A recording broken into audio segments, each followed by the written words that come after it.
Los comunicadores de medios no controlados por el gobierno de ese país trabajan casi de manera clandestina para evitar atropellos de las autoridades. 150 metros separan a San Antonio y Cúcuta por el puente Simón Bolívar. Es una distancia corta que, sin embargo, guarda una diferencia abismal para el ejercicio del periodismo. Siempre pues con mucho cuidado, bajándonos del carro sin mostrar las cámaras, sin mostrar micrófonos, cuidado que viene la guardia. Ser miembro de prensa en una frontera donde están suspendidos derechos constitucionales evoca todo tipo de miedos en el equipo de trabajo. Da miedo que me metan preso, que me hagan daño. Algunos presentes en la zona temen repetir experiencias previas. Fui detenido, para ello fue una retención mientras cumplían órdenes, pero en esa retención yo lamentablemente perdí el tiempo para hacer los envíos, ¿no?, afuera. Las organizaciones defensoras de la libertad de prensa alertan sobre la vulnerabilidad en la que trabajan los periodistas en Venezuela. Obviamente se está afectando la posibilidad de que la sociedad pueda informarse sobre lo que está sucediendo y sobre lo que le interesa. Preservar el mensaje y lograr comunicarlo pasa de ser un trabajo a un desafío. Y nos acompaña hoy en el set de Red Más Noticias el ex canciller Julio Londoño Paredes, precisamente, Mauricio, para analizar esta situación con Venezuela. Doctor Londoño, muy buenas noches, es un placer tenerlo aquí con nosotros. Buenas noches, el placer es para mí. Sabemos que nos puede dar muchas luces al respecto y mire, yo sé que el gobierno está en una encrucijada porque por un lado le dicen que por qué no responde duro, que esto es motivo para que ya nos hagamos respetar, y por el otro dicen las vías diplomáticas es lo que debemos utilizar para solucionar esta situación con Venezuela, pero realmente, ¿cuáles son esas vías diplomáticas que vemos que se van agotando y pues nada pasa?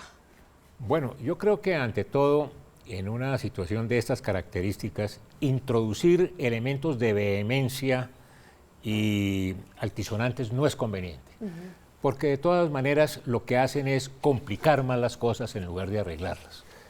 Este tipo de gestiones y este tipo de crisis son frecuentes, especialmente en Colombia y Venezuela, y la ruta es naturalmente el diálogo discreto, eficaz y pronto. Eso yo creo que es así. Yo tengo la impresión que, naturalmente, que eso no está dentro de los parámetros tradicionales, que podría en un momento determinado el propio gobierno de Venezuela invitar a la Comisión Interamericana de Derechos Humanos, porque la Comisión Interamericana de Derechos Humanos es un tribunal que está para atender demandas contra los estados por parte de particulares, fundamentalmente. Pero hubo un precedente hace muchísimos años, cuando se presentó la crisis de la toma de la República Dominicana en Colombia por parte del M-19, fue invitada a la Comisión Interamericana de Derechos Humanos a estar presente en las cosas.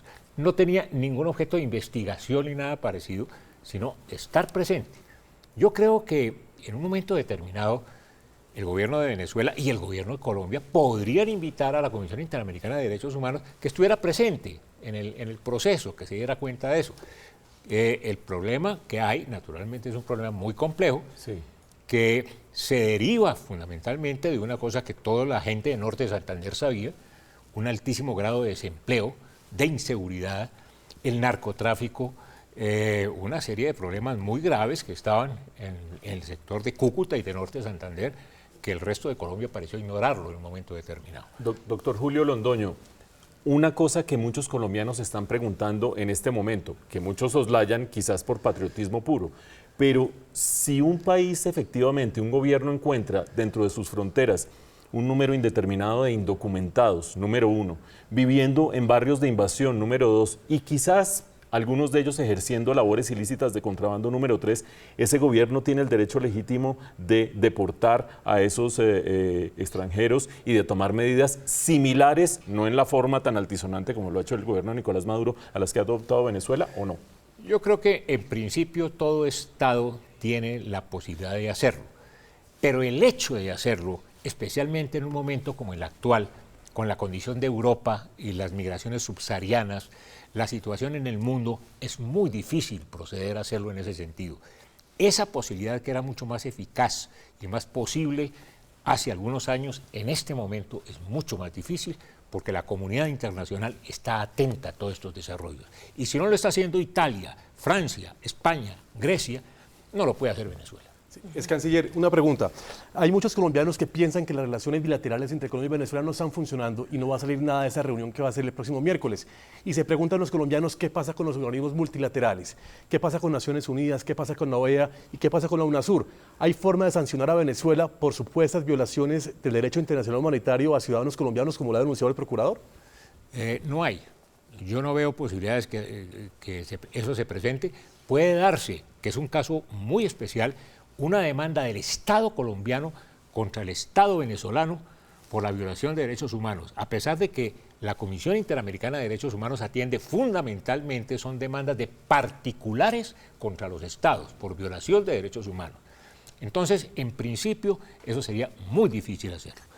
De resto, los organismos internacionales, Naciones Unidas y OEA, en un momento como estos, no va a entrar a actuar porque considera que es un asunto de carácter bilateral.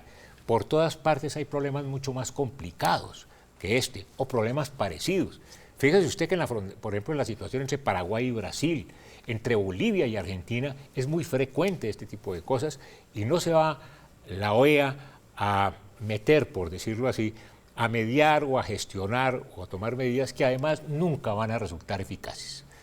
Doctor Londoño, usted dice que no es momento de alzar la voz, sino de hacer una diplomacia y básicamente que se reúnan las cancilleres y se arregle de gobierno a gobierno esta situación. Supongamos que se da la reunión como efectivamente se va a dar mañana. ¿Cómo se puede arreglar estos más de 1000 colombianos aquí en nuestro país? Es decir, ¿cuál es la solución que realmente podría ser salir de una diplomacia efectiva? ¿Que ya abren la frontera y esto se quedó así? Yo creo que tienen que concertar entre Colombia y Venezuela la situación. Hay que ver cuál es el origen, las características de las personas que han sido deportadas. No se puede bajo ningún punto de vista, porque es una violación flagrante al derecho internacional humanitario, separar las familias, ver quiénes estaban trabajando en Venezuela, en qué condiciones, etcétera. Es todo un estudio en ese sentido que se puede hacer y de otra manera al Estado colombiano le toca asumir esa situación. Pero ese es un campanazo para Colombia. Fíjense ustedes que hace muy pocos días el señor Maduro se refirió en términos bastante ofensivos, por decirlo así, a 5 millones de colombianos que se habían metido a Venezuela y que les estaban dando comida y no sé qué cosa. Entonces, esto le sirve de alerta a Colombia. Recuerden ustedes una situación muy curiosa que se nos presentó a nosotros. El eterno problema que tuvo Colombia con Venezuela fue el problema de los indocumentados. De eso no se volvió a hablar nunca. Los indocumentados que eran explotados por los venezolanos con la aquiescencia de las autoridades venezolanas. En un momento determinado, el señor Chávez ceduló a los 2 millones de indocumentados que había en Venezuela y se solucionó el problema de la noche a la mañana. Hay otra situación muy complicada que el gobierno de Venezuela yo creo que conoce muy bien, que es que todo el mundo sabe en Cúcuta, en norte de Santander, en San Cristóbal, en San Antonio, que la Guardia Nacional de Venezuela en la frontera es de una corrupción increíble. Y que también contrabandea a la par con muchos que traen cosas y van y vienen. Es una cosa tremenda. Así la es. situación que se presenta, y eso lo sabe el gobierno venezolano, lo tiene que saber, y entonces, naturalmente, tiene que tomarse medidas sobre ese particular, porque entonces nos podemos a dar vueltas alrededor de un círculo. Pues doctor Londoño, muchas gracias por darnos luces sobre este tema que tiene tan preocupado al país. Feliz noche. Muchas gracias.